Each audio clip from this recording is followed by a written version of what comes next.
Chapter 16, Part 2. This is quite shocking. He deserves to be publicly disgraced. Some time or other he will be, but it shall not be by me. Till I can forget his father, I can never defy or expose him. Elizabeth honoured him for such feelings, and thought him handsomer than ever as he expressed them. But what, said she after a pause, can have been his motive? What can have induced him to behave so cruelly? A thorough determined dislike of me, a dislike which I cannot but attribute in some measure to jealousy.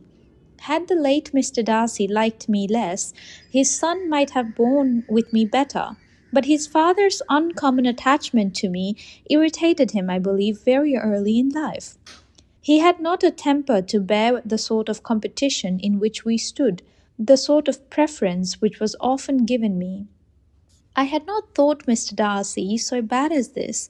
Though I have never liked him, I had not thought so very ill of him. I had supposed him to be despising his fellow creatures in general, but did not suspect him of descending to such malicious revenge, such injustice, such inhumanity as this. After a few minutes of reflection, however, she continued, I do remember his boasting one day at Netherfield of the implacability of his resentments, of his having an unforgiving temper. His disposition must be dreadful. I will not trust myself on the subject, replied Wickham. I can hardly be just to him. Elizabeth was again deep in thought, and after a time exclaimed, To treat in such a manner the godson, the friend, the favourite of his father. She could have added, a young man too, like you, whose very countenance may vouch for your being amiable. But she contented herself with, and one too, who had probably been in his own companion from childhood, connected together, as I think you said, in the closest manner. We were born in the same parish, within the same park. The greatest part of our youth was passed together, inmates of the same house, sharing the same amusements, objects of the same parental care. My father began life in the profession which your uncle, Mr. Phillips, appears to do so much credit to, but he gave up everything to be of use to the late Mr. Darcy, and devoted all his time to the care of the Pemberley property. He was most highly esteemed by Mr. Darcy, a most intimate confidential friend. Mr. Darcy often acknowledged himself to be under the greatest obligations to my father's active superintendence, and when immediately before my father's death Mr. Darcy gave him a voluntary promise of providing for me, I am convinced that he felt it too much as a debt of gratitude to him as of affection to myself. How strange, cried Elizabeth, how abominable! I wonder that the very pride of this Mr. Darcy has not made him just to you, if from no better motive that he should not have been too proud to be dishonest, for dishonesty I must call it. It is wonderful, replied Wickham, for almost all his actions may be traced to pride, and pride has often been his best friend. It has connected him nearer with virtue than any other feeling. But we are none of us consistent, and in his behaviour to me there were stronger impulses even than pride. Can such abominable pride as his have ever done him good? Yes, it has often led him to be generous and liberal, to give his money freely, to display hospitality, to assist his tenants and relieve the poor. Family pride and filial pride, for he is very proud of what his father was, have done this, not to appear to disgrace his family, to degenerate from the popular qualities, or to lose the influence of the Pemberley house, is a powerful motive. He has also brotherly pride, which, with some brotherly affection, makes him a very kind and careful guardian of his sister, and you will hear him generally cried up as the most attentive and best of brothers. What sort of girl is Miss Darcy? He shook his head. I wish I could call her amiable. It gives me pain to speak ill of a Darcy, but she is too much like her brother, very, very proud. As a child, she was affectionate and pleasing, and extremely fond of me. and I have devoted hours and hours to her amusement.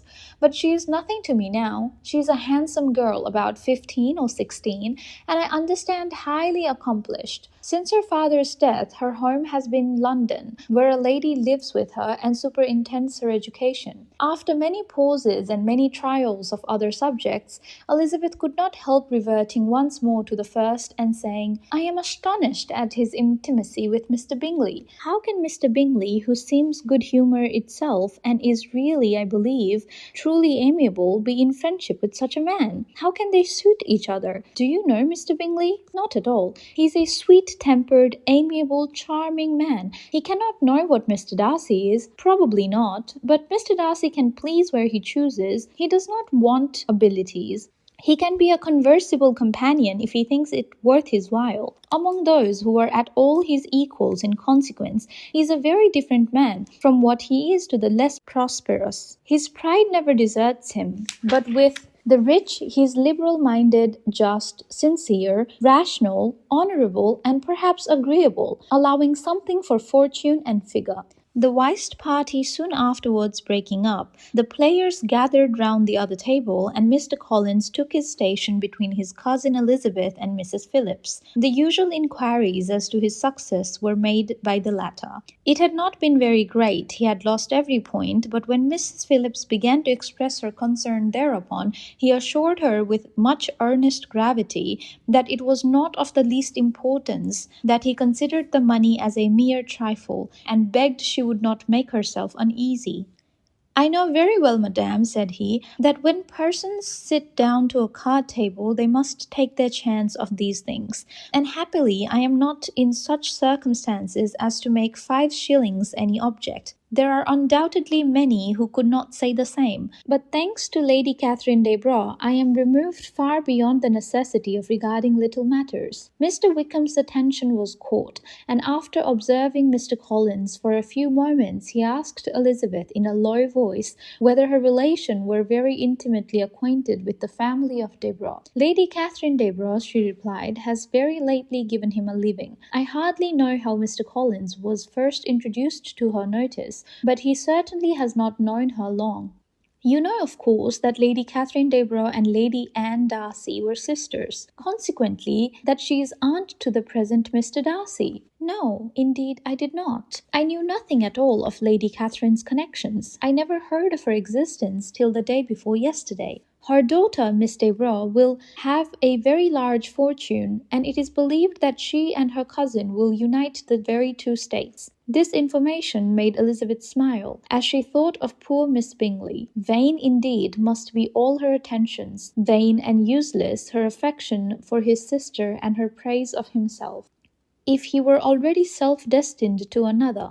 "Mr. Collins," said she, "speaks highly both of Lady Catherine and her daughter, but from some particulars that he has related to her ladyship, I suspect his gratitude misleads him, and that in spite of her being his patroness, she is an arrogant, conceited woman." "I believe her to be both in a great degree," replied Wickham. "I have not seen her for many years, but I very well remember that I never liked her, and that her manners were dictatorial and insolent. She has the reputation of being remarkably sensible and clever, but I rather believe she derives part of her abilities from her rank and fortune, part from her authoritative manner, and the rest from the pride of her nephew, who chooses that every one connected with him should have an understanding of the first class." Elizabeth allowed that he had given a very rational account of it, and they continued talking together with mutual satisfaction till supper put an end to cards, and gave the rest of the ladies their share of Mr. Wickham's attentions.